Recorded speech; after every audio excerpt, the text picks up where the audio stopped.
Bom, eu em 2004 tive um colega que me disse assim, eu estava numa bomba de gasolina, num posto de gasolina, e tinha lá uns livros e eu estava à espera de alguma coisa e eu comecei a ler um livro que vi lá exposto. Portanto, comprou. É o Quem Mexeu no Meu Queijo. E ele aconselhou-me a ler aquilo. Pronto, um dia que eu fui a um posto de gasolina vi lá esse livro. E por acaso acho que foi uma campanha deles. Estava em quase todas as gasolineiras, pelo menos da cidade onde vivia. E então li. Não li lá na gasolineira, como o meu colega, mas acho que li em casa, um dia à noite. É um livro até rápido de ler, lê-se numa hora ou duas. Não me lembro bem o que está lá escrito. Acho que foi uma primeira... Pronto, eu nunca fui muito literado financeiramente, como grande parte das pessoas. Só comecei a minha educação financeira mais a sério, embora sempre tenha tido algumas luzes, mas eu considero-me mais literado só há poucos anos, quando comecei a preocupar-me mais com isso. Fui empreendedor por espírito, mas desde os 10 anos, mas com parcos conhecimentos nessa área. E então esse livro acho que me deu uma primeira luz sobre a corrida dos ratos, muito, muito falada. Mas acho que de planeamento ou planejamento não tinha quase nada. Mas nessas gasolineiras, essa editora tinha mais livros. Estou-me a lembrar, eventualmente os títulos não estejam 100%, mas acho que era o Sim e Não, o Trevo. Tinha assim uma série de livros que tinha alguns conceitos que eu depois vi mais tarde, quando estudei mais a educação financeira. Tinha lá algumas metodologias que encontrei agora há pouco tempo. Eu não me lembro assim muito nos livros, foi em 2004.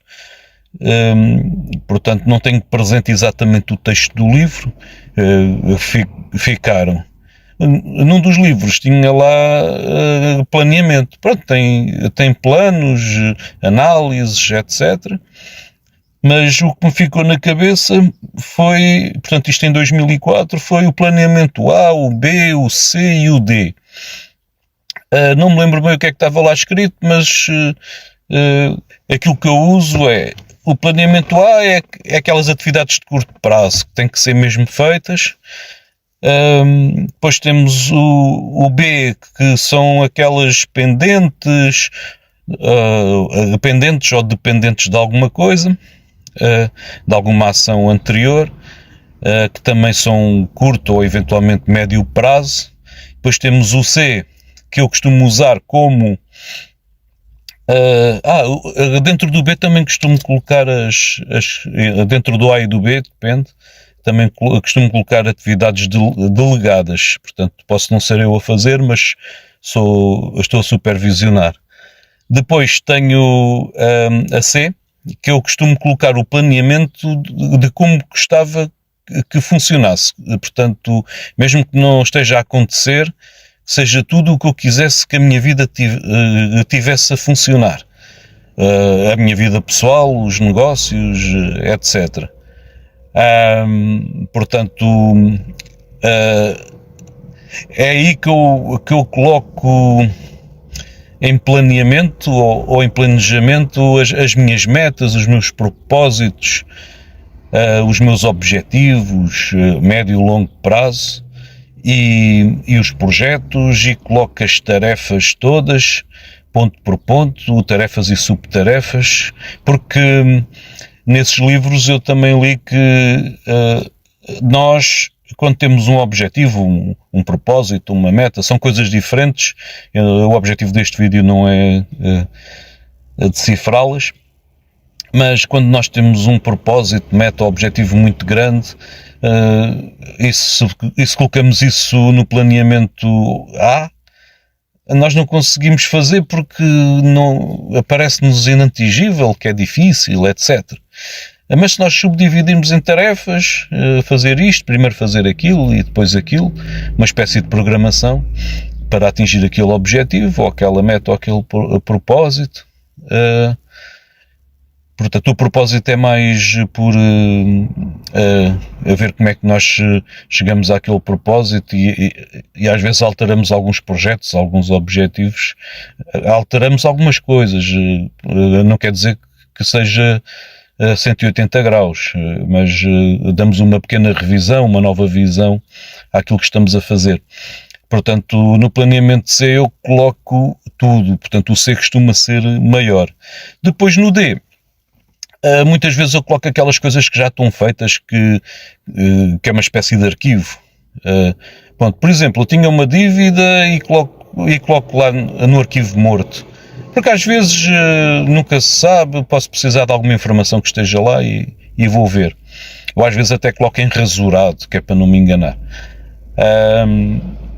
Depois também tem aqueles projetos, sonhos, desejos de longo prazo, em que tenho a sensação que são inalcançáveis, mas também não tenho a noção como é que vou chegar lá. Portanto, posso eventualmente no C colocar um objetivo mais execuível, mas depois no D posso colocar aquele que ainda não sei como é que chego lá. Pronto, e com a idade que tenho, alguns, por exemplo, se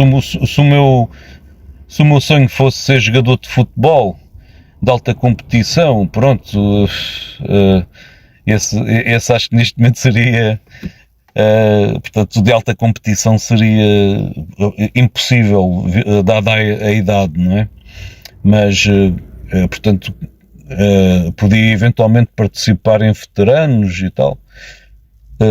Pronto, é nesse nível, são sonhos que eu não sei como é que vou desejar, mas ficam lá.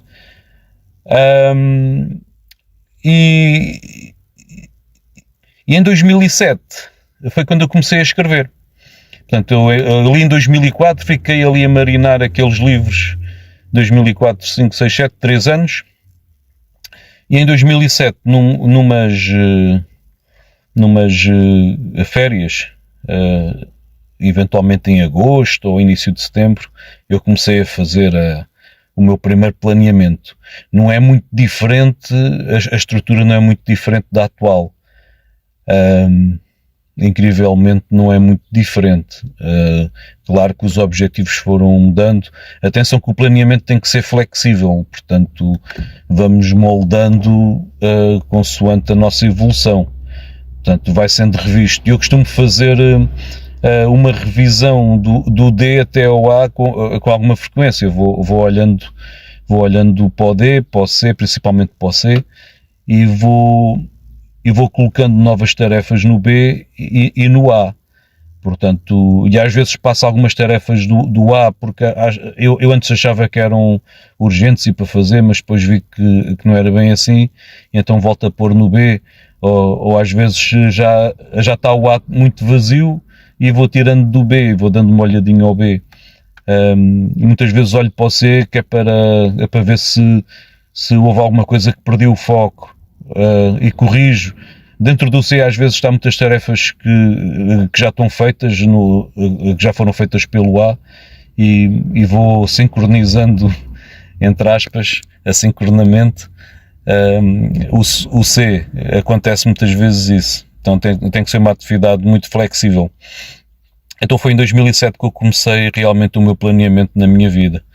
Portanto, passado muitos anos dos meus 10 anos, desde que eu tenho 10 anos que comecei mais ou menos a minha vida do empreendedorismo, só em 2007 é que eu comecei.